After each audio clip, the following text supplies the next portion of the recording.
Oh, eh, anu, gini, kawan-kawan, saya mau bicara soal pendekar.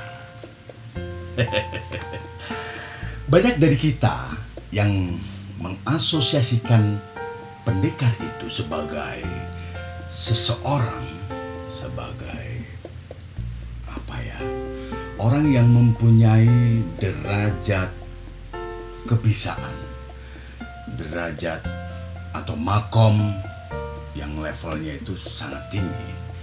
Dia berada pada puncak.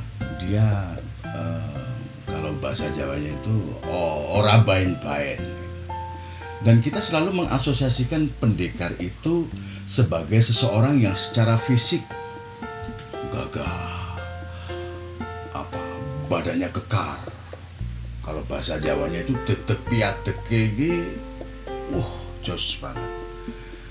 Rata-rata begitu. Rata-rata kita membayangkan, menggambarkan, mengasosiasikan pendekar itu seperti itu. Kenapa saya pada kesempatan kali ini pengen mengajak Anda semua untuk bicara pendekar? Saya cuma mau menawarkan sesuatu. Memangnya secara fisik yang namanya pendekar itu harus begitu? Saya kok berpikir, saya kok membayangkan, karena kependekaran itu bukan sesuatu, ya betul, dia secara fisik sangat terlatih, sehingga itu secara langsung atau tidak langsung itu pasti akan membentuk raganya untuk menjadi seseorang yang kokoh dengan penampilan yang sangat hebat. Tetapi ada sesuatu di balik itu, ada sesuatu yang sifatnya itu bukan fisik, ada sesuatu yang sifatnya lebih dalam, sesuatu yang bisa mengajak kita untuk punya persepsi yang baru, untuk punya tafsir yang baru, untuk punya pemaknaan yang baru terhadap kata pendekar. Sesuatu yang lebih deep, lebih ke dalam. Karena siapa tahu kita bertemu dengan sosok yang bisa jadi secara fisik dia biasa-biasa saja. Secara detek piatek itu dia tidak gagah, dia tidak seperti yang kita bayangkan selama ini. Siapa tahu justru Anda pendekar. Siapa tahu. Di tangan saya ada sebuah tulisan, katakanlah puisi, katakanlah sajak atau apapun, yang mengupas tentang yang sedang kita bicarakan ini. Judulnya adalah Pendekar dan Kembang Mekar. Kata orang, kependekaran laku terhebat bisa diukur dari derajat kewaspadaannya terhadap apapun menyemburat. Ketenangan sedatar muka telaga, kesiagaan sedahsyat ombak samudra, merunut segala akibat kepada mata air sebab mengolahnya menjadi butir hikmah agar tak terjerembab. Kata orang, kewaspadaan lahir dari kepung-kepung peristiwa. Saat suara dan kata memata air sekaligus menali simpulkannya, aura keharusan terendus di semua jejak, karena sejatinya tak ada yang tak goyah di setiap inci kaki berpijak. Kata orang, relung terdalam Dandri menghadirkan adalah ikhlas asor dan tidak berharap. Rela terlentang di kesahajaan bumi dan gemuruhnya yang berderap, mengucurkan keheningan dan hanya keheningan, merambahkan diri pada ketiadaan dan hanya ketiadaan. hingga kerucut muncul di satu titik tanpa selubung atau nyala api yang memantik.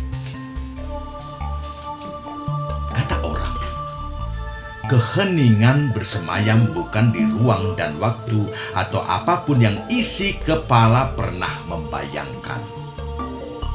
Selalu luput menduga, terus salah menyangka, pasti keliru memperkirakan. Bermain di antara dua hal yang sepertinya tidak sama, ruang dan waktu. Coba, apa beda antara mereka? Apa beda antara mereka? Jika tidak, di mana hening berada sehakikatnya? Pada ruang, waktu, atau apa? Kata orang, menjelajah setiap sudut semesta menjadi keharusan kalau begitu. Kuning hijau helai daun, ungu jingga gerumbul perdu atau hitam jelaga batu-batu. Mengasyiki terbang indah burung dan kupu-kupu, menyukuri merdu elok semua suara angin, laut, hingga derit pohon bambu. Atau menghirup harum anyir dan segala butir wewangian bersanding manis di lubang hidung yang di dalamnya bersemayam marwah luhur termurni dari cita rasa sebuah ciptaan agung bernama bau. Kata orang, haruslah hukumnya untuk menelaah bilah-bilah galaksi yang merayap tidak berhenti, menganggap bahwa angkasa raya terlampau jauh di atas sana, dan bulan tak akan pernah terjangkau kaki menginjaknya, atau banyak lagi kata-kata konyol pongah tentang itu semua bertahta di rak suci ilmu dan pengetahuan semenjak lama. Sejak hanya tahu sekumpulan bintang di Bima Sakti, hingga ternganga pada kenyataan bahwa bobot pengetahuan itu bukan hanya sangat tidak berarti, tapi lebih darinya. Inilah realitas tak terbantahkan. Kita sudah bodoh beribu-ribu hari. Kata orang, di jiwa hening duduk bersila kaki suci pengetahuan, ilmu, dan apapun saja manusia memerlukan. Di sana semua bermula dan berakhirkan. Beraduk-aduk bunga, batu, seluruh galaksi dan warna-warna. Melimpah ruah kata-kata dan baris makna semesta. Sekali lagi jiwa hening atau mutmainnah. Tidakkah dia bukan saja bukan ruang, bukan waktu yang merambah? Bukan pula bermakna ruang waktu dan atau waktu ruang. Lantas apa kedua itu tanpa berselang?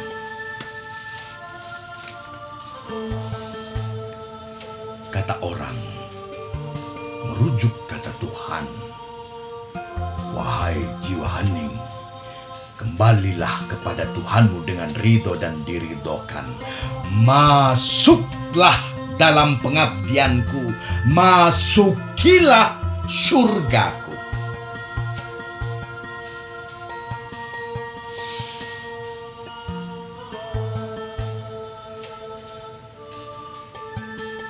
Kata orang, ini melingkar, tak pernah berhenti mengakar, terus merambah, mencari sejatinya tumbuh batang dan kembang-kembang mekar.